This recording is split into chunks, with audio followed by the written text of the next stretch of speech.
News Radio 840 WHAS. Coming up on today's Louisville Real Estate Show. Brandon has a problem with a new home. He bought it in Oldham County, and apparently he's now being told he can't park his work vehicle in the driveway. We will talk about that. Also, Tyler has a problem with black fungus near his air conditioning vent in his house. He's worried that it might be a big problem. And we've got home improvements that can also double the value of your home. That's just a sample of what we've got coming up. Hi, everybody. I'm Bob Sokoler, owner of the Sokoler team, Remax Properties East. Thanks for joining us on this Sunday morning. We've got a great show for you. With us is Brad Lawler, owner of Home Team Inspection Service and Team Bug Out. They come in as a team. They do the job when it comes to inspecting your house, whether it's new or whether it's a resale. You can reach Brad anytime, 844-411-TEAM. Also here, Cora Henderson. She's one of the big shots over at Pitt and Frank Attorneys, LLC. They do residential and commercial real estate closings, title, including a variety of other things for both the purchase and refinance. You can reach Cora anytime at 895-9900. And if you're thinking of selling your home now or in the future, I'd love to be able to help you. No home too big, no home too small. I work both in Louisville, surrounding counties, and southern Indiana. You can reach me anytime for no obligation discussion. I come out, it's me, we talk. 376-5483. That's 376 live, or go to bobsellslouisville.com, click on the information there, and then hit submit. And then you can also get a free analysis of what your home is worth by going to WeSellLouisville.com and clicking on the top of the page. Let's start with something that Cora brought up, Brad. Cora asked about vents. I thought I'd start with this because we had talked about this a while ago, but it's a good time, especially here in the first weekend of August. Cora, go ahead. Ask Brad what you were thinking about with the heat. Happy to. So, Brad, here is the million-dollar question. I get Mm. mixed feedback on this. So, is it worth it or not to shut off certain vents? And by shutting off, meaning just closing the little vents, particularly in the basement this time of year where it's already nice and cool, in order to maximize airflow or maximize that nice feeling AC in this heat wave into other areas of the home. I have some, mixed feedback there that yes, you can do that. It is more efficient, or it does force that airflow in other areas. I've had other people tell me that that's not the way the house was built, and it was meant to have all the vents open and not to disturb that. So, what does Brad, the expert, say? Well, Brad, the expert would say, let's talk to an HVAC guy about how your house is balanced. Now, that's the squirrely way of not answering that question. But in general, you do not want to close off vents to rooms. So you don't, you're not gaining any efficiency. You're not gaining any advantage by closing off, say, vents to an unused bedroom and closing the door. Okay. All you're doing is making an area that now can get very moist and wet. And then you've got a lot of other problems. So you're not going to gain anything. You're also going to put additional pressures into the other parts of the system that you really, again, it's not to your advantage to do that. The most common thing that I hear right now are people who are being told to keep the fans in the on position during the summertime. Okay. That you do not want to do. Oh, What happens when you put your fan in on is you have the potential and the likelihood of short cycling the system. So what happens is the air becomes very moisture laden because the system isn't running efficiently and removing the moisture from the air. So just leave it in auto in the summertime. I'm a little bit less likely to say that it's a big problem in the winter where on is all right, but not in the summertime because you're going to short cycle that compressor and your air is going to feel very wet and it's just going to be a clammy feeling. So just keep it to auto, let the system decide, when it starts back up. And yeah, keep the vents open. I understand the one in the basement where it seems silly, but that one maybe, but I don't know that you got a real advantage to closing that one off either. we send a lot of information your way, folks. We know that. And if you'd like to hear and also see a rebroadcast of this show, you can go to our YouTube channel. And to get there, we made it easy. Go to LouisvilleAnswers.com. That's LouisvilleAnswers.com. Brad Lawler over at Home Team Inspection Service. Sammy has a 2-year-old home in Norton Commons, is selling it, just received a repair request based on an inspection of the home, and Sammy's not quite sure what to make of it. I sent this to you, Brad. Yeah. What does this mean? So there is a flexible pipe called CSST, coated stainless steel tubing. Mhm. It is very, very common in commonly installed in homes. The question that comes up and the question that arose on that particular inspection was the inspector used some inflammatory language that we want to be careful about, because if you go out on the internet and you just, look for CSST danger, you're going to have all sorts of things pop up. And one of the things that they claim is that if CSST, which is metal tubing with a polyvinyl chloride wrap on it, coating on it, if it's not bonded, okay, it's not connected to the electrical grounding system of the house in some way, then they claim that it has a risk of blowing your house up. Okay. Now, here's the thing about it. The claim is that if your house is hit by lightning, then it can cause a hole in the very, very thin metal that is this flexible piping. And if that happens, then you have a gas leak, you have an explosion. The problem is that the there was only code that went in, I think it was like 2006, if I remember right, that CSST had to be grounded by a what they call a jumper wire. So a lot of this piping that's out there has been installed correctly by a plumber. It's been installed correctly at the point that it is bonded, it is grounded. It's not always visible though as to where those wires are. So a home inspector and home team's the same way. We look for those grounding wires, but if we don't see them, or more specifically a bonding wire, if we don't see them, then we simply make note of the fact that the system may not be bonded, but an electrician would have to check the continuity to make sure that it is properly bonded or grounded. So here's a fun fact for you, Bob. Mm. 52% of home fires are caused in the kitchen. Okay, 52%. Lightning strikes to a home account for less than 2% of all house fires. And of that, no one tracks how much, CSST. But if you have a giant 2 million volt surge of, lightning strike directly on your house, to me, CSST would be the last thing I'd be worried about.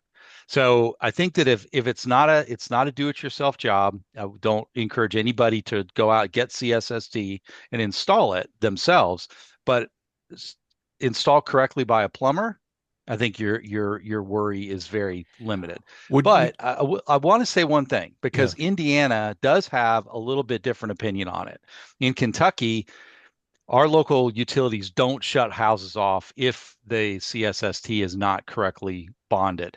In Indiana, they may, because Mm. the utilities in Indiana will sometimes come in and see that the CSST is not correctly bonded, and they will cut the gas off to the house until it can be correctly bonded. It's not a hard project to do. An electrician can bond it very easily, very simply.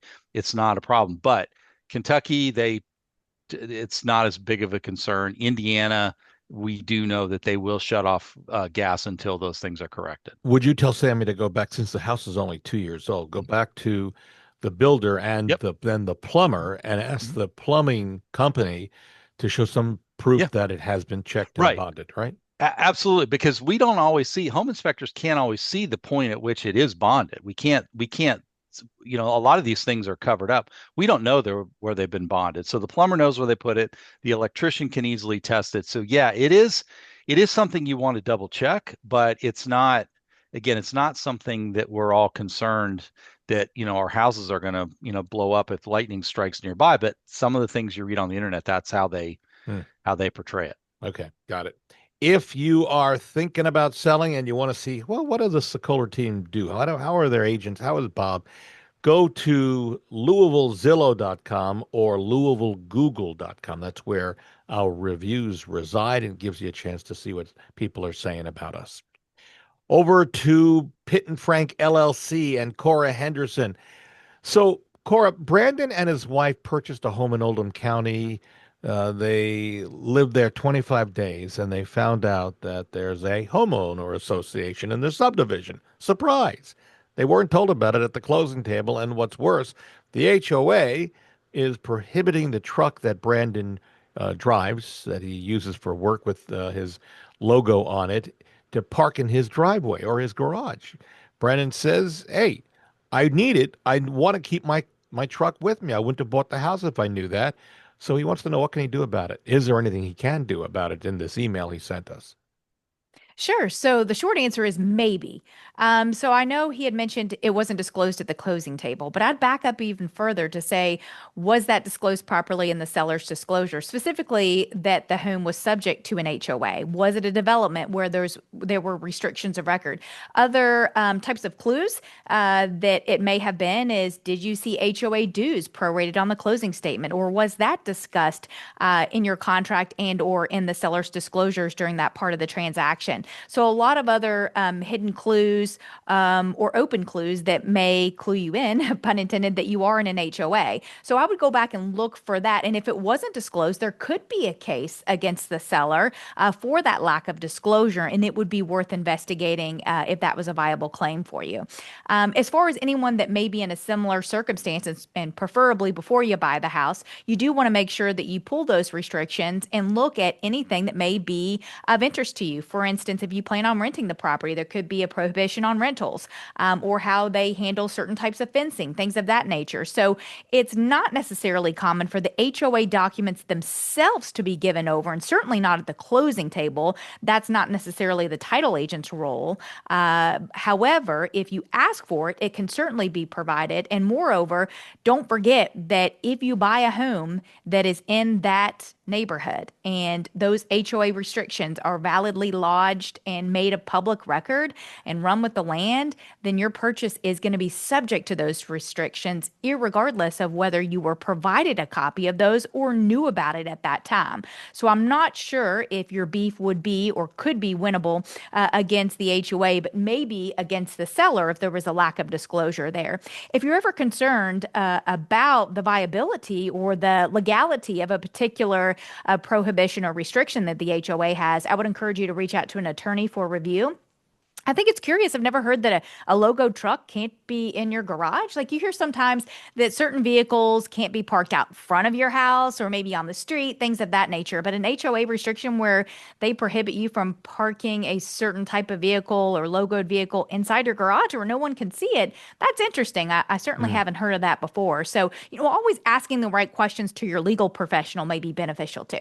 I Is hope that there helps. are there HOAs that don't charge a fee, so they wouldn't have collected it at the closing? It's possible, yes. Yeah, So it could there be are as also. Okay. absolutely, and it sounds silly to say this, but there are some HOAs that collect optional fees. Oh, And interesting. so a lot of people are like, well, if it's optional, I'm going to pass on that. But yes, it could be possible. Now, that said, on the Kentucky Real Estate Commission seller's disclosure, that is the form that everyone uses or should be using, and certainly whenever there are real estate agents involved, that seller's disclosure has a place on there for the HOA information. So again, it may be worthwhile to go back and look at that to see if it was properly disclosed. Good. A reminder, we have hundreds of videos about real estate. If you'd like to see one or all of them, there's many hours of viewing, go to LouisvilleHomeVideo.com. That's LouisvilleHomeVideo.com. We're going to take a break. When we come back, home improvements that can actually double in the value of your home. Staying with us, Cora Henderson, Pitt and Frank Attorneys, LLC.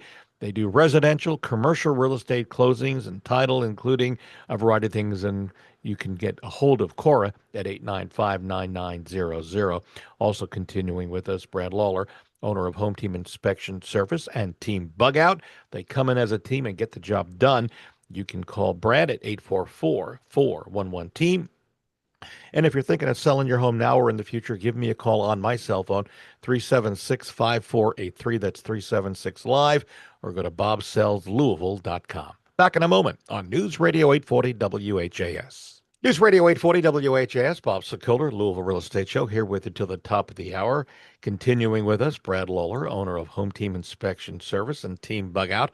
They're the #1 home team inspection service 10 years in a row. You can reach them Anytime, 844-411-TEAM. Also here, Cora Henderson over at Pitt and Frank Attorneys LLC. They do estate planning, including powers of attorney, trusts, and wills, and of course, residential and commercial real estate closings. You can reach Cora at 895-9900. And if you're thinking of selling your home, I'd love to help you. And also buying, we've got a team of agents. No home too big, no home too small. I work in Louisville, surrounding counties, in southern Indiana as well. Call me for a free, no obligation meeting. It's me. I come out, we talk. 376-5483. That's 376 live, or go to bobsellslouisville.com. Well, we promoted this as home improvements that can double the value of your home during the break. Brad, and actually Cora as well brought up, is can they really double your home value? Okay, well, you decide. This is what I've got to tell you. There's home improvements that do a great job in helping you get more money for your home, and home improvements that just you'll waste your money. But a kitchen remodel, whether it's minor or major, your return on investment can be between 70 and 120%. So why it works, it's because the kitchen is often seen as the heart of the home. Updated appliances, countertops, you should use granite or quartz these days. Cabinets, lighting can dramatically increase the appeal and the money you get when you sell your home. Also, the bathroom remodel or addition, the return on investment, according to my information, it comes between 60% and 115%. So that includes upgrades like walk-in showers, double vanities, modern fixtures, improved ventilation, and something else. Adding a full or half bath to a one bath home can significantly increase the value of your home. Also, finished basement or attic can return between 50 and 75%. It creates living square footage. It may be it's a guest suite that you put in there, home office, gym, or media room. Also, curb appeal enhancements. It can return up to 100% of what you put in. Landscaping, new siding, fresh paint, new front door, porch updates, outdoor lighting. It's that first impression. Good curb appeal helps a home sell faster and for more money. Also, window replacements will bring you between 60 and 85%. Energy efficient upgrades, things that are, in some cases, solar panels, insulation, HVAC upgrades, tankless water heater, they all add value. Garage additions and conversions, anywhere between 60 and 80%. Open floor plan or a wall removal will bring between 50 to 80% return on what you spend to get it done. A deck or patio, 60 to 90% return. And smart home features will bring back 40 to 80%, things like smart thermostats, security systems, lighting, door locks, things like that. Those are some of the things that will help to double the value. Now, Brad's right. In many cases, we're also spending that and more to bring the value up, but that will help increase the value of your home. I was at a home this past week, you guys, that the seller said, "Well, what can I do to increase the value?" Because he wanted 200 plus thousand. And I was telling him the home's worth at most, we're looking at probably 190,000. And I told him some of the things you'll spend, but you're not going to get typically what you spend. If you spend a 10,000 for a kitchen upgrade, maybe you'll get 8,000 back in terms of added value, but you'll end up losing money. So the appraisers will tell you, do the improvements now, enjoy them while you live there, and then get the value out of it by the fact that you've lived there and you enjoy it. So we move on. Tyler owns a home in Oldham County, Brad Lawler, at Home Team Inspection Service. He says home's about 8 years old, and he sent an email saying there's black fungus forming on the ceiling near the heating and cooling vents. I can actually picture this in my mind. I've seen this in homes. He's worried what it might be, also about how to get rid of it. What do you think it might be, Brad?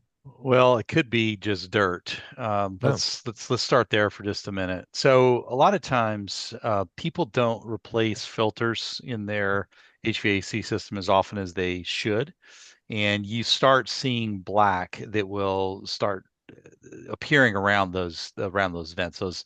It's always the supply. It's always the vents where the air comes out. And so more than likely, I'm just going to say that I would start with wiping it down, changing the filters out. Start there. 8-year-old house, I would make sure that there's the HVAC system is under a contract with somebody. You want to maintain that a couple times a year. Make sure it's operating correctly. Now, going back to that question that we asked at the very beginning, that Core brought up is if the house has high levels of humidity in it, could it be a fungal growth? It's possible, but I don't see fungal growths around those um, supply lines nearly as often as I see them where water infiltration has come into the house. I have seen them there. We have found them there, but it's almost always caused by excess levels of humidity in the room. So if you're seeing it throughout the house or you're seeing it all on the first floor of the house, I would check the filters first. If it's in a wet room like a bathroom that maybe you don't turn your exhaust fan on, and you could be having a fungal growth around those vents. But start with the maintenance, and then we'll start tracking into environmental causes. Yeah, exhaust fan or open a window. And Right. while we're on black potential mold or fungus, Mhm. I'm going to bring something up that I've seen when I go into homes, and folks who are listening right now may go, "Oh my gosh, that we got that problem." You look at the carpet, and on the edges of the carpet, there are black marks, kind of like I don't know how to describe it, but it Yep. looks like something's growing or Yep. something's along the edges, not on the carpet itself, but along the edges. What's going on there, Brad? It's dirt. So that's dirt. So that's where the house is actually breathing. Mm. So you've got areas of airflow that are coming in over the subfloor under those walls, under that those baseboards. It's just an area that does not get cleaned well, and that you will get that black line that starts to develop right there. But that's dirt. That is not. That's rarely a fungal growth. That's just dirt because the house, it has air moving in and out through those walls. Typically, you see those in walls that are not insulated. So Mm. early 90s homes, that's where you're going to see it more likely. And you do see it on carpet, rarely ever on a hard surface there. Even though it's there, carpet just tends to kind of accumulate that dirt line. And when you're vacuuming, it's not picking up that dirt. No. You have, what, is there anything you Yeah, should do special? no, it's just it's yeah, well, by the time they show up, the carpet's pretty old. So it's No. the other thing that happens. It takes a lot of years for that black to accumulate, but usually it's just, once you change the carpet out, shampoo the carpet, that will remove all of that too. All right. We move back over to Cora Henderson over in Pitt and Frank Attorneys LLC. Amanda just sent us an email that says that rainstorm that we had this past week sent a branch from a tree on her property onto her neighbor's roof and did some damage. And in this email, the neighbor wants her to pay for the roof damage without involving the insurance company. She's wondering why, first of all, and then can he sue her for damages? Cora? Interesting, Amanda. So I would absolutely contact your homeowner's insurance agent. I'm not really sure why they don't want to involve the insurance. That's interesting. Mm. So if that's the case, or you're tempted to have that discussion because maybe you feel like it's more financially motivated, maybe there's something behind that that makes sense to you, contact a legal professional because if you all do strike up some sort of side agreement and you don't involve the insurance, you want to make sure you have some release language for you that your neighbor's not going to continue to come after you for any such damages, relative to that incident. So if you're going to provide payment for that, it should be there should be some sort of release in exchange for that. Could you be liable? You could be liable. That's your tree, and so if whether it fell on the neighbor's roof or a branch went off and fell, you could be liable for that. But typically, that's going to be your homeowner's insurance, and that's going to be a conversation there, or at least a starting point for that to help pay for same. So, yeah, I think it's a little unusual that they don't want to involve your insurance company. Payment is payment. Yeah, they're asking you to come out of your own pocket. And let me ask you about a deductible. So let's say the branch goes through the neighbor wants it repaired. So she contacts her insurance company. Does she pay a deductible before the rest of whatever the cost is to make the repairs? It could be possible. I'm not an insurance agent, so I Yeah. couldn't speak as to, what goes against that deductible or how much they may have paid at that point if there's other claims or how it could impact them as the insured. But again, I think just like having a good trusted relationship with a real estate agent and with your banker and with a dentist and a family physician and things like that, you should have a good relationship with an insurance agent. So whether it's a broker, whether it's an insurance agent here locally, I think that there's real value in knowing someone and having that relationship where you can go in and have these types of conversations and they can guide you. That's what they're there for, is to be a resource. A reminder, if you're thinking of selling your home, we have a free no obligation booklet that has hundreds of useful tips when it comes to selling your home. If you want a copy, simple. Send me an email, bob@wesellouisville.com. Put selling tips in the subject line, and I'll send that out to you. And while we're on that subject, our friends at Home Team Inspection Service have put together a report on what to expect when it comes to a home inspection. For that one as well, send me an email, bob@wesellouisville.com, and then put home inspection or just the word inspection in the subject line, and I'll send it out to you what you should know about a home inspection, courtesy of Brad Lawler and Home Team Inspection Service.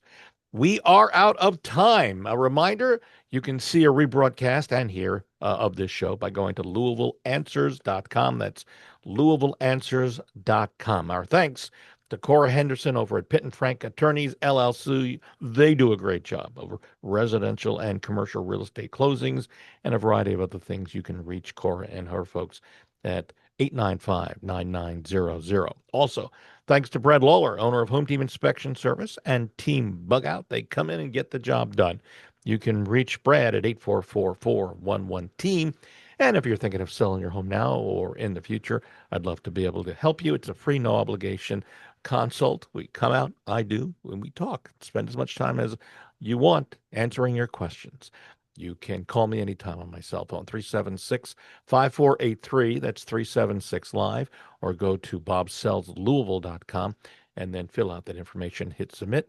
And for a free, no obligation analysis of what your home is worth, go to wesellouisville.com, click on the top of the page, and you will get an almost instant report of what your home is worth. A reminder, coming up on next week's show, 8 things professional cleaners say you should clean every month. That's it. We're out of time. See you next Sunday on News Radio 840 WHAS.